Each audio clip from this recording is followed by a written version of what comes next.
There's no place to escape to. This is the last podcast. On the left. Live from your grave. That's when the cannibalism started. What was that?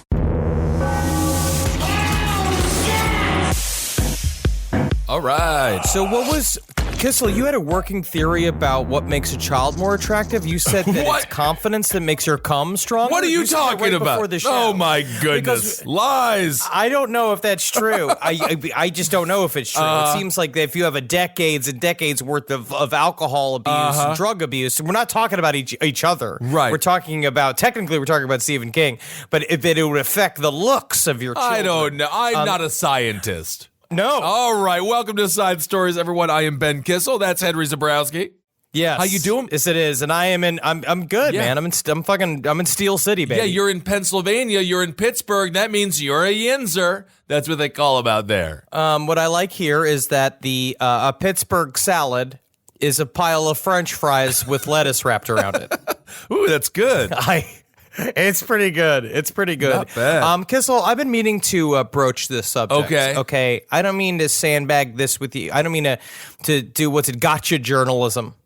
Because I don't want to do that to you. All right. Because normally, I feel like you're about to do that, though. It seems like you're setting up to do exactly what you just said you didn't want to do. No. Listen. All right. I've been hearing other shows do this thing called vulnerability. Right? Oh. Okay. And I've heard that other shows that people like open up. Because our show is about us as us. It's like talking, just jabbering as friends, being friends, chit chat. Sure. It's like the Chew. This show is like the last podcast version of the Chew. Right. Yeah. Sure. And so I felt we like need a cooking segment, I think. Yeah, which I have done already. We did it with the Patreon interview this week. I turned it into a cooking section.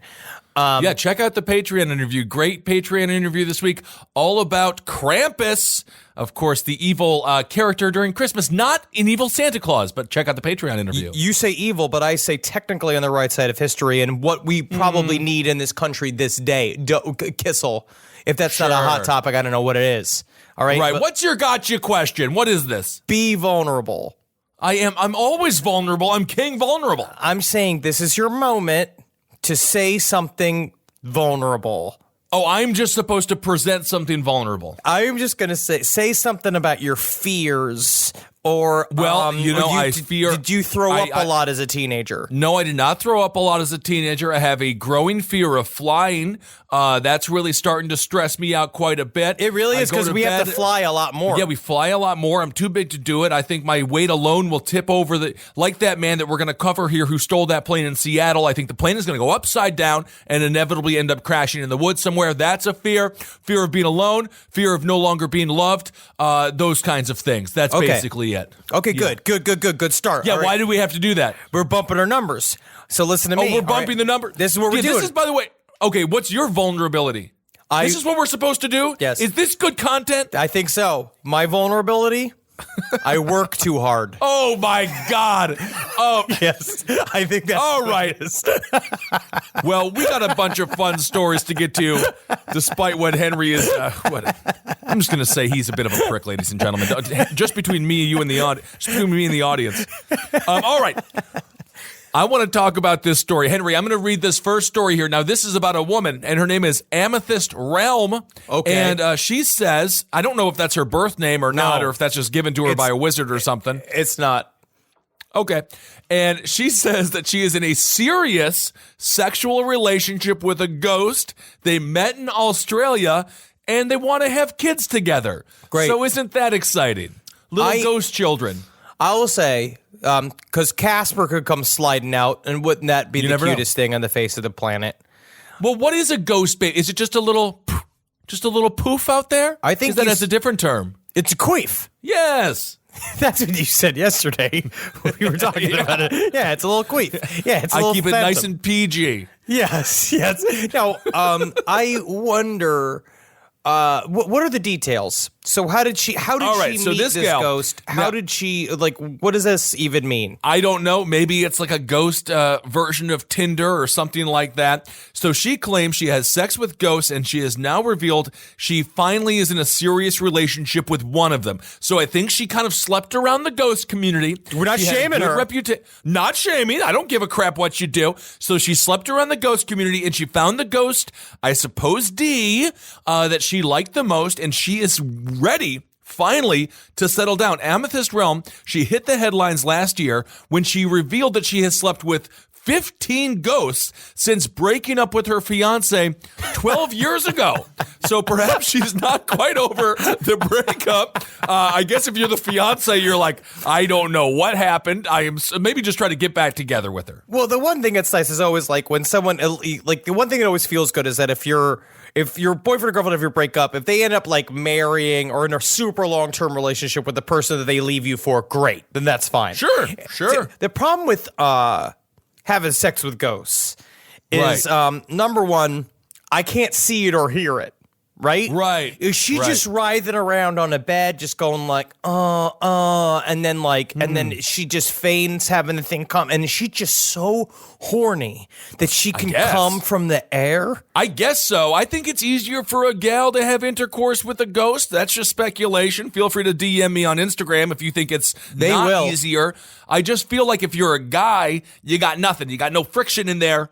But if you're a gal, you got the emotions. You sense the ghost. We've all seen what was the name of that film with Patrick Swayze? I think it was called Ghost or something like that. Yes, it's called and Ghost. That was, okay, but that was very romantic. So the ladies, they think about Patrick Swayze. They think about working on clay pots. They think, I can put a flower in that pot when I'm done with the sexual, kind of situation there. Perhaps it works out. You just have to be the horniest woman in the world. I mean, like, I'll put it this way. There was a point, heartbroken.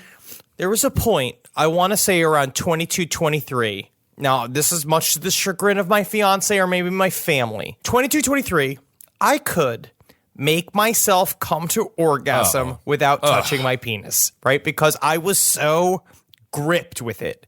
With the spirit of horniness. Listen to me. All right. So I'm just going to speculate, though. Your belly was quite large. I could have rubbed the tip. I think there was a constant rub. Yeah. Yeah, I could have rubbed the tip against my own belly button. That is a problem that you've dealt with. It is possible.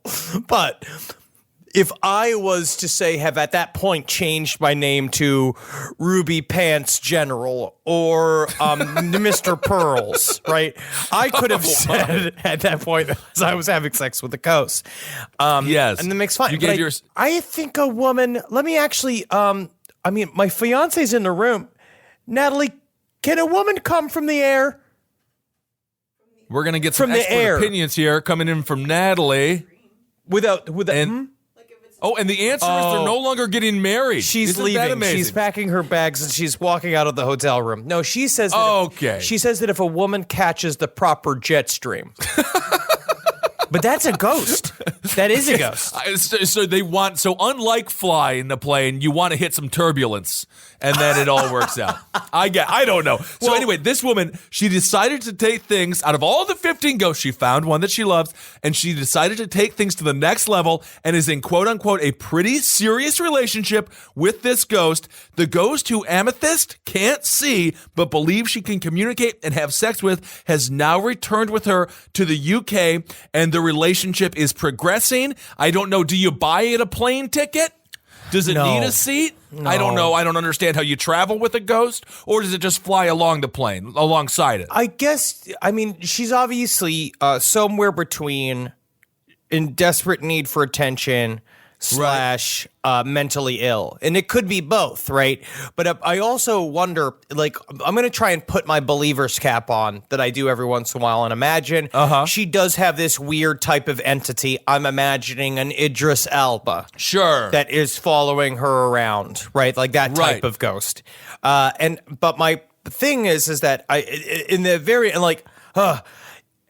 guess if you do believe you could have a child with it, if you believe that is possible, like you're doing some kind of magic working, like there is something along the idea of like what L. Ron Hubbard and Jack Parsons did in order to bring about the Babylon working, where the woman would come that would host the Antichrist. But at some point, that woman would need to be real. Like, you would still need the vessel. So what I imagine is going to happen is that some man is going to show up. If a man is smart enough to, because like any poker, it's a bluff is all about timing.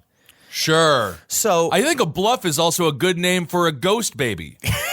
call it a bluff. I don't know why. But if it's a man, kind of fun. A man right now, and I'm going to just put this out here in the universe. If you're listening to this and you're in the UK, if you find that this amethyst realm woman is attractive, She is. She's very pretty. Very pretty.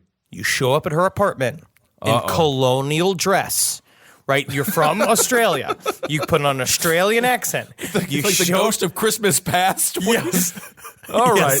And you show up at the house being like, Australian accent, being like, Shrimps had a Bobby. Oh, he's like, oh, hey there. That's bad. That's horrible. Australian. Hey, over there. Oh, I'm the ghost you've been fucking. Right? You show up. That is the equivalent of an Outback Steakhouse when it comes to being authentically Australian. Yeah, you go to put some shrimps on the Barbie. And you go out What there. is that? Is that a Midwesterner mixed with an Irish person who just happens to be hammered? I don't know what it is. In order to do Australian, honestly, even on the show, in order for me to do Australian, I have to work up to it for about 20 minutes before the show to even practice and not even think of doing this accent. So what I would say is, you show up and you tell her you're the physical version of this ghost and you start fucking her and she'll have a baby. I guess so. And then the best part is that you could just disappear. I suppose, yeah. You could literally ghost her and then she'd be like, that's my guy. This is what she told an Australian website, and the name of the website is New Idea. So the name of the Australian website is New Idea. She said, when it comes to the meeting of the ghost, how did you meet the ghost? Perhaps the questionnaire asked. She says, one day, while I was walking through the bush, I guess that's an Australian term for, bush, enjoying nature, I suddenly felt this incredible energy. I knew a new lover had arrived. She went on to say it's pretty serious. In fact, we've even been thinking about having a ghost baby. That's her words. I know that sounds crazy, but I've been looking into it, and I don't think it's totally out of the question. So it is getting serious there. Maybe we'll have to have a Ghost Maury Povich episode, figure out which one of these ghosts is the father. There's 15 of them. Perhaps there's a competition. I don't know. Wait a second, my ghost baby. Uh-huh. It's got Asian face. I've been cheated upon. Oh, my. Oh, super secret. Cheated upon. Is that all? That's Cockney. Cheated upon. Oh, no. Oh, my Somebody God. He's trying to slip his wick into me there. And then someone else jumped out, slipped a wick in there. Mislip. A bit of a mislip. All right, yeah, your regular Heath Ledger over there. She believes the phantom pregnancies are actually ghost babies, claiming they don't go to term because the human body and the mind can't process them. So that's why she's not taking these ghost pregnancies to term. And last year, Amethyst appeared on This Morning to talk about the fact that she left her fiance after he caught her having an affair with a spirit. So she left the fiance because she was having an affair with a ghost.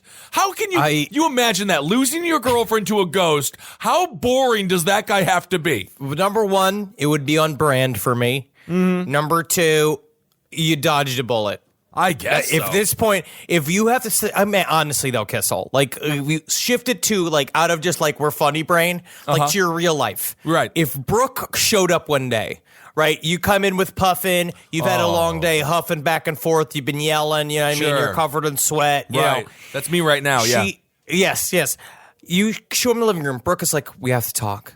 And you sit down with her and she's like, I have something to tell you, something honest. And you're like, get on with it! Because, you know, that's how it always starts. Well, impatient, sure. Yes. And she's like, I had sex with a ghost last night, and I think I have feelings for this ghost. Like, right. What would you, I mean, you'd just leave. You'd be like, oh, no, I'm so glad that you did this now. Roll it in. Make it part of the family. Puffin, Ben, Brooke, and the Ghost. It's a sitcom. And then at some point, we'll have to adopt a ghost when, you know, the episodes start to kind of fall flat a little bit. I mean, you know, whatever makes her happy. She told him, this is what Miss Realm says. She said, I could imagine you've got quite a name for yourself in the spirit world. That was the question. He asked her earlier when she had her first sexual encounter with a ghost. She said, it was 12 years ago. I was living with my fiance. He was working away a lot. And that's when she started to feel the presence. And that's exactly what happened to this guy, what Henry just described in theory or in a parable. But if Brooke broke up with me, that's exactly what happened. She said she's gone off men completely and has had sexual relationships with 14 ghosts, but asked if she would feel that way forever and someday she wants children. She says she believes she can get pregnant by having sex with a ghost. So we'll see what happens. We'll follow the story. I honestly feel like there's going to be so many like retweets of this story with like hashtag me, like hashtag goals. You know what I mean? Like, I feel like there's going to be a lot of that. I do understand it. I feel like the dude kind of dodged a bullet here. Right. I think she's got a lot of stuff to work out. Yes. I think that this got a lot to do with resentment of the fact that he was traveling a lot for work. And he was a ghost, yeah. And he literally was a ghost to her in the house. And she's like, you better be careful because when you're gone, I'm going to be having sex with a ghost there. And he's just like, do whatever you want. All right. I'm in the kangaroo harnessing business. I don't know. I don't know what he's doing. He could be out there. God knows what he's doing. All right. And he's just trying to bring the shrimps home to put on the Barbie. Right. You know, and so absolutely. You have a great understanding of the Australian people, of love, romance. You got it all worked out. I would love to see this like deleted scene in Love Actually where one of the characters has a ghost relationship. But to end this, to wrap this up, the interviewer did ask if the ghost sex ends in orgasm, and Amethyst says, for me, yes, which I think means that the ghost is ghost blue balled. He's not coming. But she said, for me, yes, but the ghost, I guess, isn't. Maybe that's why she's not getting pregnant. I don't know. Anyway, could you that's imagine Amethyst that? realm. The ghost is like, oh, and she's like, I'm going. And he's just like, okay, I'm closest where I'm close. I'm having one. And then she's like, just rolls over, starts making a sandwich, and then he's just standing there being like, wouldn't it be nice if both of us could orgasm? He's got kind of a cuckold situation, maybe. All right, so that's that story. Let us know. DM me on Instagram at BenKissel1. Have you maybe had a relationship with a ghost? Let's hear your thoughts on that. Well, I will say is I'm really glad we started with a serious story so that we could really segue properly into the story of this man who stole a Horizon airplane from Seattle Airport this weekend. Horrifying. And he crashed it into an island. It's horrifying just simply because it can be done. It seemed to be done relatively simply. This dude who hijacked it, Richard Russell, I like that name, Richard Russell. He was 29 years old. He ended up stealing this plane. He worked for Horizon Air. He handled the luggage and towing aircrafts and things like that. Yeah, he did. He had the cones. He's the one who directed them into position. Which, that's always what, all the TSA stuff, Henry, maybe you'll agree with me. I'm like, it's someone on the inside. That's who scares me the most. No one's traveling. They want to get from point A to point B and do whatever they got to do whenever they get there. It's someone on the inside who's a disgruntled worker. That's who's going to end up doing something bad. TSA, more like the theater of security that they do each day. I know for a fact when I was stripped because Delta forgot to put my my pre-check on my phone, and I forgot about it. It's been a really long time. It's been like 2 years since I've had to go through normal security. All of a sudden, I'm going through. I'm taking off my pants. They're sucking on my feet. I was like, why are we doing this? Goodness. But no, but this is pretty intense. The man referred to as Richard by air traffic controllers in tense recordings. They just said, he said to them, he's just a broken guy. Oof. And then he took this plane up, right, which he apparently learned how to do from video games, doing flights which is very interesting. Crazy that you could just do it, because I thought it was way more technical than that. You see the cockpit, and I think on a bigger plane it is, but I know for a fact I've heard pilots say this is that, and obviously correct me if I'm wrong, is that the one parts where the pilots have total control of the plane are takeoff and landing. Right. That's it. The rest of it is done by computers. It's all autopilot, and that's what happened in that one flight, that plane that crashed in Buffalo a couple of years ago. It got a licey because they did it on autopilot the whole time, and they're like, click, click, click, when it was time to land, and the whole plane was frozen. So I don't even know, like, I feel bad for pilots that really like to fly because they just mostly sit there like any other passenger eating egg sandwiches and stuff. Honestly, it's the best seat in the house. I guess so. I think it's wonderful. Yeah. I think it's a fantastic job. You're in there, like you're hanging around. You got that cool uniform. You get to drink for free at the airplane bar. You can have 2 or 3 before you get on that plane. I Just don't keep know. yourself loose. Yeah, maybe. But so he took the plane up. He did some pretty harrowing maneuvers. Right. Like he was spinning. He was doing a lot of 360s. He was doing a deep dive, pulling it up. I'm actually very surprised he didn't pass out. And they had to scramble jets because of the ongoing mission. Basically, this thing called Noble Eagle, where they jump into action where as soon as something like this happens. So he had jets fucking tailing him everywhere, ready to blow him out of the sky. But he was like, he fueled the plane for going because he said he wanted to go check out the Olympics, which is the Olympic mountains. Oh. And that they eventually, they were talking and asking him for hey buddy, what's like you're gonna want to bring that plane down soon. I mean, how does that go? Just like, hey, so see you in the plane. Like, well, what's going on, bud? What's going on, buddy? What's up? What's up with you, buddy? Not to be tense about it, but you kind of have one of our planes there. And he said he asked for the coordinates to the killer whale. There's currently a killer whale shepherding her dead calf through Washington coastal waters for nearly 3 weeks. It was, I guess, it was shown on the news. Oh, and he's like, the mama orca with the baby. I want to go see that guy. Really? Well, then why wouldn't he hijack a boat? It's a plane. It's And what we have here is some actual recording of Rich talking to the air traffic control. So I think it's about 2 minutes long. All right. I got a lot of people that care about me, and it's going to disappoint them to hear that I did this. I would like to apologize to each and every one of them. Just a broken guy. Got a few screws loose, I guess. Never really knew it until now. There is the runway just off your right side in about a mile. Do you see that? That's MacLeod Field. Oh man, those guys will rough me up if I tried landing there. I think I might mess something up there too. I wouldn't want to do that. Hopefully, they probably got anti-aircraft. No, they don't have any of that stuff. We're just trying to find a place for you to land safely. Yeah, not quite ready to bring it down just yet, but holy smokes, I gotta stop looking at the fuel because it's going down quick.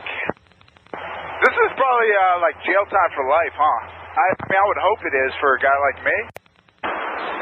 Very good. Nah, I mean, I don't need that much help. I played some video games before.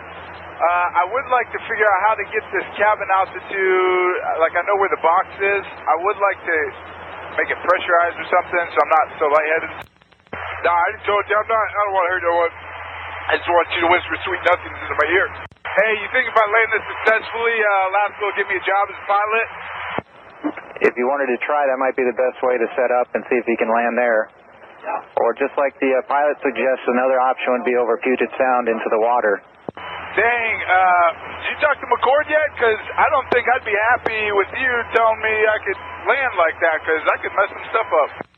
Well, Rich, we already talked to him, and just like me, what we want to see is you not get hurt or anybody else get hurt. Hey, I want the coordinates of that orca with the mama orca with the baby. I want to go see that guy. On the ground. All right.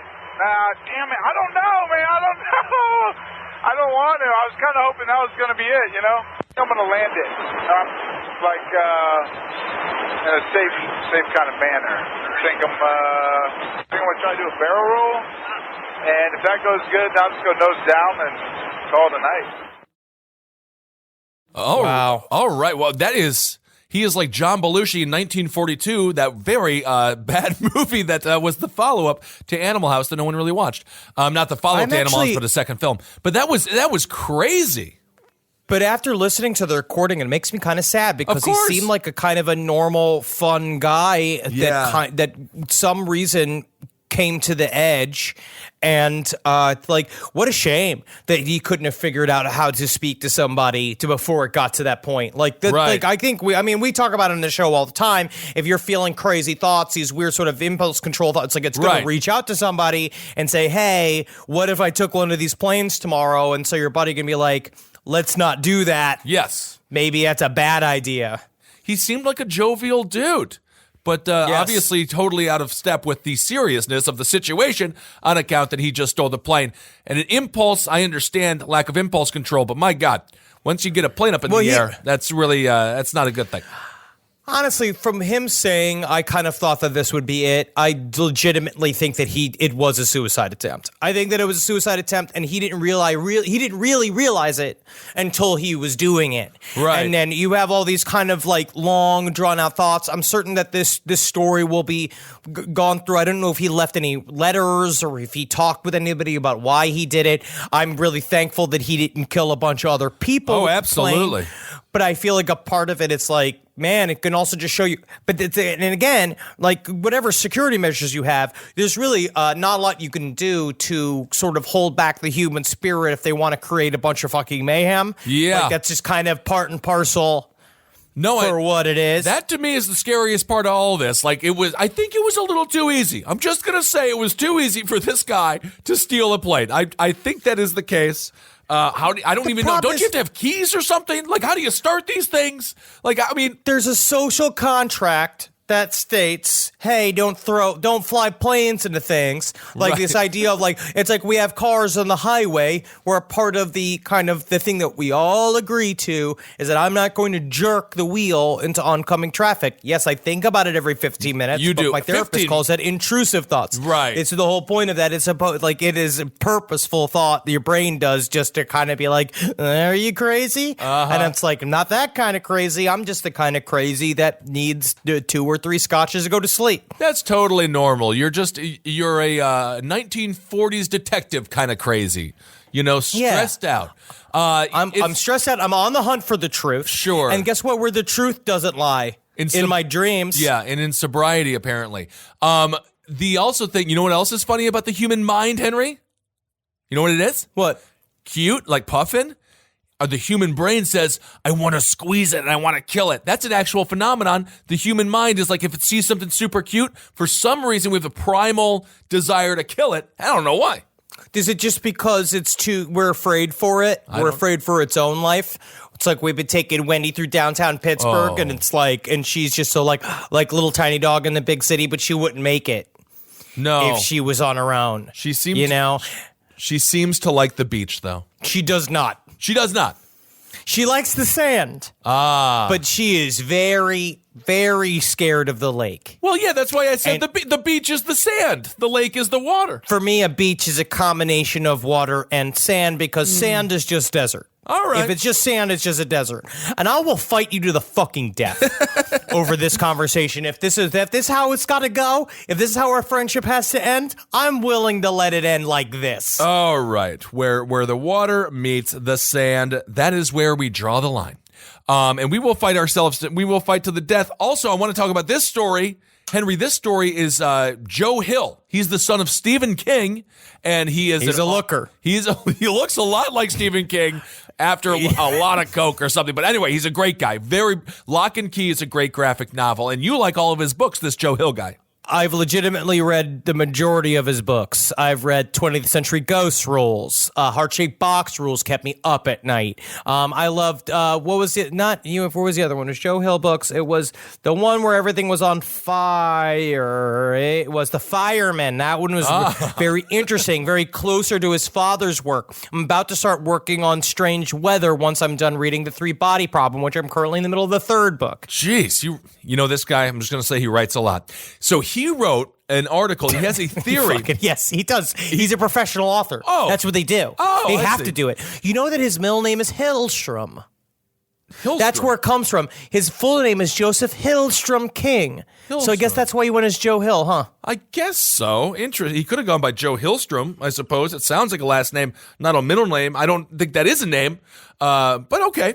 Good for him. So anyway, there is this is the title of this article: the true story behind wild theory that Jaws, the film Jaws, could identify a woman found almost beheaded near the beach. So this is this really tragic story from 1974. The woman is called the Lady in the Dunes. She was nearly decapitated. Both of her wrists were cut off when she was discovered, and her hands were replaced with sticks and with needles, with pine needles and things. And this is still horrifying. Completely unsolved. She had a blue bandana tucked underneath her head, and her Wrangler jeans were folded up like a pillow. Still unsolved after over 50 years here, 1974. And Joe Hill thinks this woman may have been an extra in the film Jaws. If you pause it, I believe it's at 54 minutes and 2 seconds. I think that's when it is. You see a woman wearing, 54 minutes and 2 seconds into the film, you see a woman wearing the same blue bandana. She looks very close with the brunette hair. However, she does have different jeans on, but this isn't being totally discredited by people who have studied this, investigators who have studied this over the years. They say any evidence is possibly true. So they say this could be right. It is a very interesting theory. And the FBI said when he spoke with the FBI about it, they were like, honestly, we have broken things on less than this. Yes. So they're going to start trying to pull through it, because very scary case. Totally. Where it's just like a woman essentially just left, and very in True Detective style placed, because what do we know from True Detective, and what have we learned from Silence of the Lambs and shit like that, is that they wanted her to be seen. Right. It's a statement. It's supposed to be this is my version of a Joe Hill book. Right. Except I'm doing this instead of spending years of doing cocaine. Yes. And working in a basement. Right. Well, the interesting thing is they say that she was most likely killed elsewhere. She was found 100 miles away from where the beach scene that was shot. And so they say she was killed elsewhere and brought there, as Henry just said, as almost like an art exhibit. Which, I mean, Yes. You wonder, did this person kill more people? I mean, this is like out of the movie Seven or something. It's horrifying to think about. Well, hopefully this is the kind of the weird ass thing that breaks it, that all of a sudden it's this very random occurrence. Because I always find that very interesting. How many times do we see in serial killer cases that weird little bits of random information are the thing that breaks it, that ends up like catching the guy? We recently saw it with what's his name, Michelle McNamara's book. Yes, Golden State Killer. The Golden State Killer. Right. Yes, absolutely. So this is, according to Hill, he wrote this. This is in a blog post. He said, it would be no surprise at all if a girl submarine on the Cape decided to take a few days to explore the vineyard, especially with the added bait of celebrity to draw her in. He goes on to say, this is according to an FBI agent, who read Hill's blog. He said, it might be worth going forward with your theory. There might be something in it. Odder ideas have cracked colder cases, so who the hell knows? But either way, it would be nice if they could get some closure there. Yeah, as long as I just can't have another beloved star taken from me. And if this is Richard Dreyfuss, I am going to be beside myself. Yes. Okay, because I know he's a jerk off. No. But, wow. Well, wow. I I know his son. His son is a nice guy. I don't know.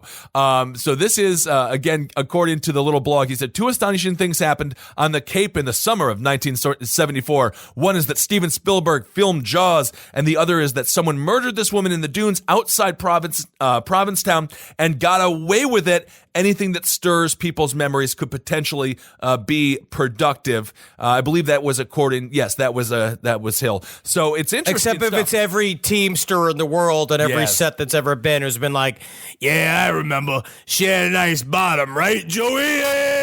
And you're like, yeah. Oh. And they all used to be smoking cigarettes, but now it's vape. Yes, that's true. I mean, I will say, though, I love the crew. You got to love the crew. They're always the best. I love people. Teamsters. Love them. Please don't. We're in the middle of Iceman, okay? I don't want to piss off the Teamsters, all right? I know what happens. I love the Teamsters. Transpo is incredibly important, and they need their breaks. Yes. I don't care what anybody says. They have to have those breaks once an hour for 15 minutes of that hour. Right. And this lady, she's 5'6" or 5'10" or 5'6" to 5'8", 150 pounds. She was found by a young gal who was walking her beagle. Once again, I don't even know if I'm going to take Puffin out for walks anymore. It just seems like nothing good ever happens when you go on these journeys. You do take Puffin out quite a bit, which I think is really nice. I do. And yes, he loves to be outside. yeah, he's being outside. It's nice, but he's gonna find a hand. He's got that cute little face too, where he's gonna have those big eyes. You know, you're gonna look over and you're like, "Oh, Puffin, what you got there, buddy?" And then he's gonna be like, it's gonna be a severed penis in his hand. He's like, and it's like, oh my God. God. It'll be great for the show, though. Yes, that reminds me of our Iceman episodes. Richard Kuklinski, he is. Ooh, stay tuned for part 3. I think it gets more disgusting from here. There's a lot more ball torture. Yeah, I was thinking about this again yesterday. Just obsessed with the ball torture. I just don't. I would say leave it alone, but that's just me. Well, yeah. I mean, but Kissel, you're trying to make people feel pain. Yeah, I know that. You're going for it. That's what my father always said. He said, if in your fight, he's like, it doesn't make you a pussy to punch the guy in the balls. But he's like, you got to go for the balls. You got to mess with the balls. You got to pinch on him. You got to suck on him a little bit to freak him out. Nothing freaks a guy out in the middle of a fight more than you just start sucking his dick. Yeah. Like, he gets really upset. Or he's just like, you open him up. Yeah. And then he starts crying. Sure. Well, Thinking about his whole past. He doesn't know where he's coming from, where he's going. He doesn't know what he's got to change. He doesn't know what he's got to tell his wife. Yeah, I would like to see that episode. I think it's the UFC reality show Ultimate Fighter. If a trainer was just a very special trainer who's just like, what you got to do? Get down and just start, fellatio. You got to weaponize love. Right. That's what it's about. I wanted to talk a little bit briefly. I mean, we're going to be closing out the show here pretty soon. Right. I'm just going to say this. If you want to pop open a pretty decent sized rabbit hole for yourself and be able to get lost in it and make yourself kind of alienate your family a little bit, which I like to do every once in a while just to show that I still can. Sure. The death of Max Spears. This was a guy recently. So the reason why it popped back up on the news is that Max Spears was a ufologist / conspiracy theorist from Britain who was recently in 2016 was found in Poland sleeping on the bed of on the couch of what may or may not have been his girlfriend, who was a reporter named Monica Duval. Wait a from second. Poland. May or may not have been his girlfriend. Isn't that something that they would like? Are you his girlfriend or are you not his girlfriend? And she was like, I don't know.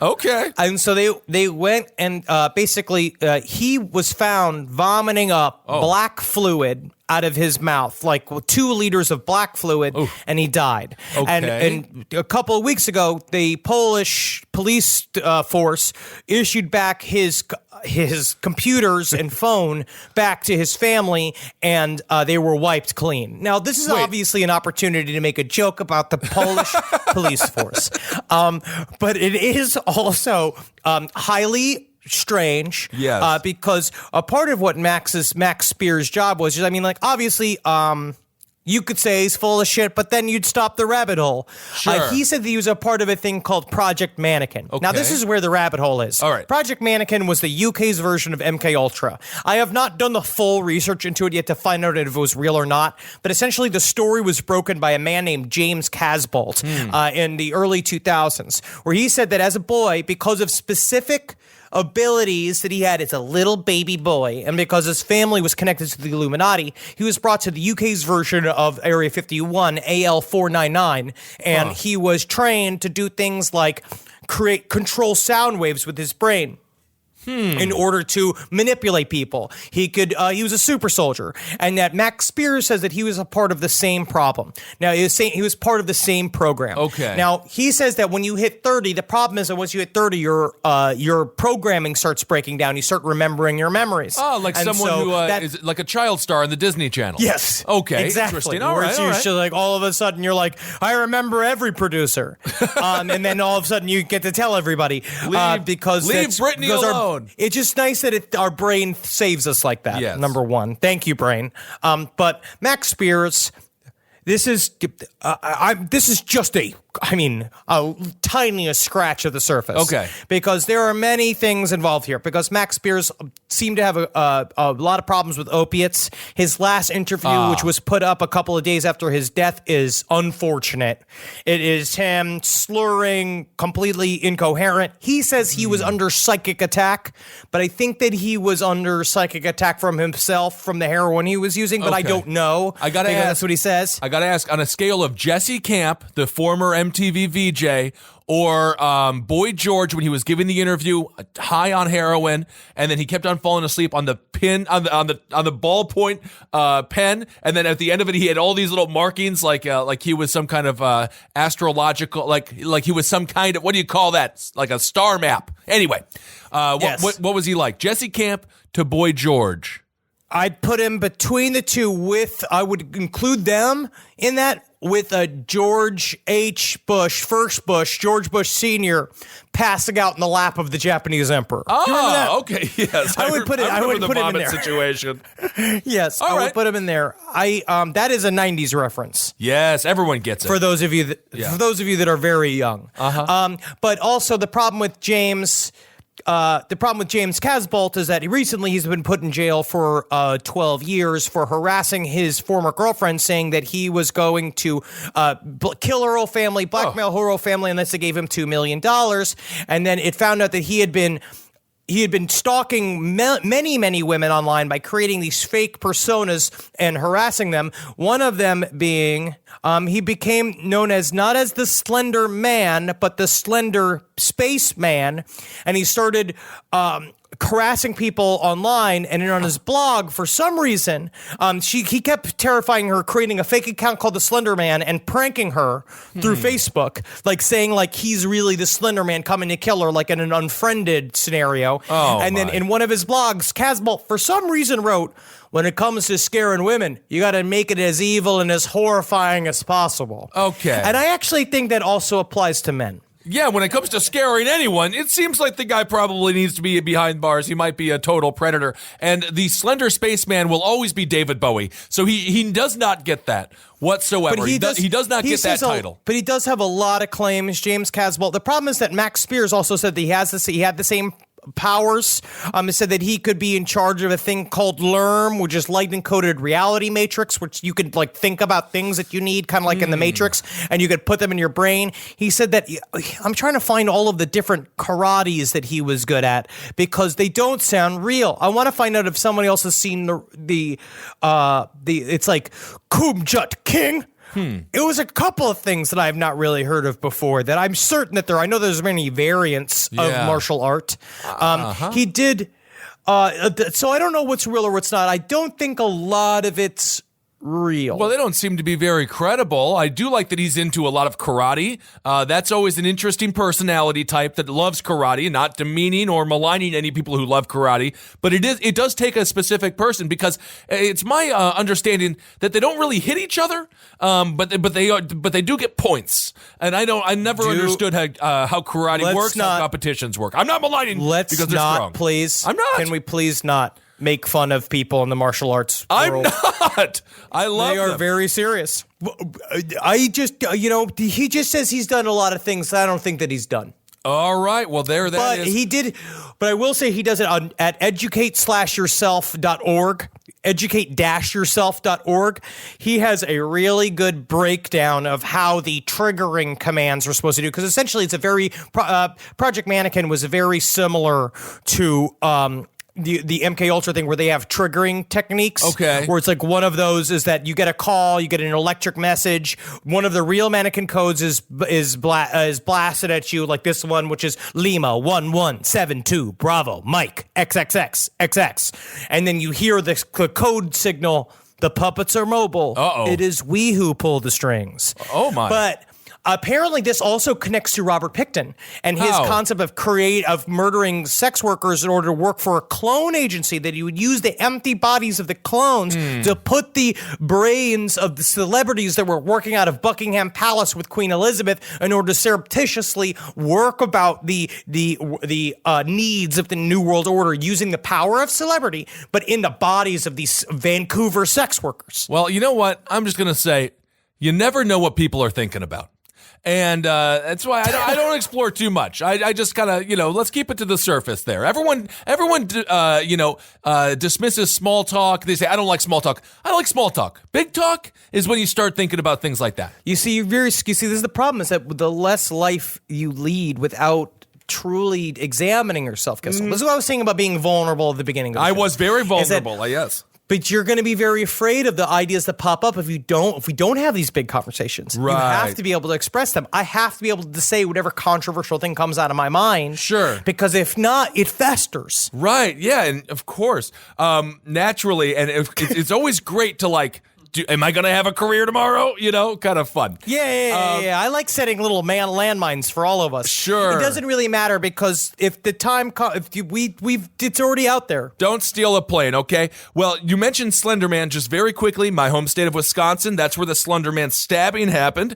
That movie, there is a movie coming out called Slender Man, and the Marcus Corporation, it's a theater chain in Wisconsin, they have said they will not be showing the film in the locations around, nor in the town that Slender Man stabbing took place. However, it will be showing the films in Milwaukee and Waukesha counties. So kind of interesting. That stabbing, of course, was in 2014, and there's a documentary on Netflix about it. So I understand why that film is a little bit, controversial there in my home state. Do these people not really think that the true proxies of Slender Man with his incredible cock wouldn't take the green line to Waukesha in order to see the movie and pay tribute to their master? I have no idea. I'm sure people will go and watch. I don't know if the movie's going to be any good, but it is. People drive for 2 or 3 hours for good cock, I've heard. Yeah, and for good movies, especially when you live in a small town in Wisconsin, that may or may not have a movie theater.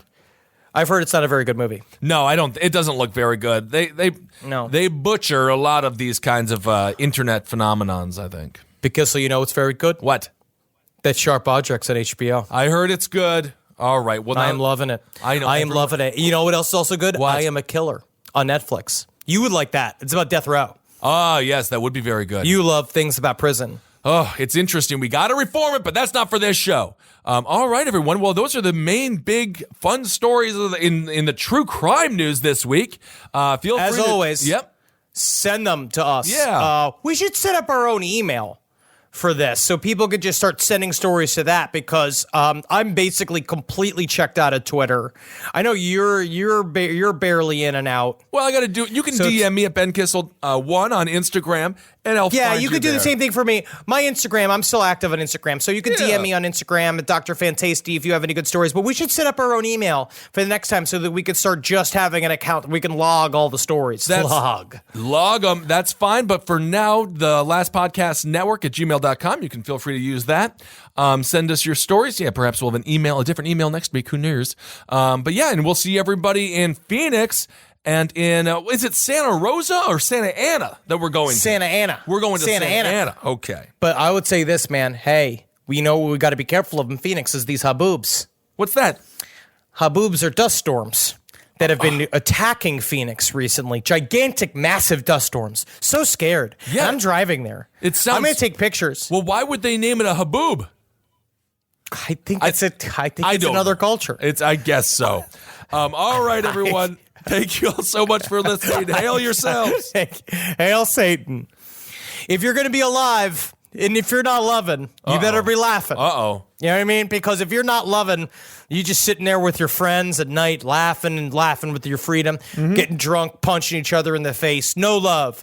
And then what happens is that one day you just die in your apartment, and you know who finds you? The landlord. Maybe that's not good. Or that's what happens. No one will care. No one will look for you if you don't have love. Not to make but you feel bad. No. I mean, but that is the case. That is truly the case. Find someone, anyone. Settle if you have to. Hey, even find a ghost. That seems to work for people too.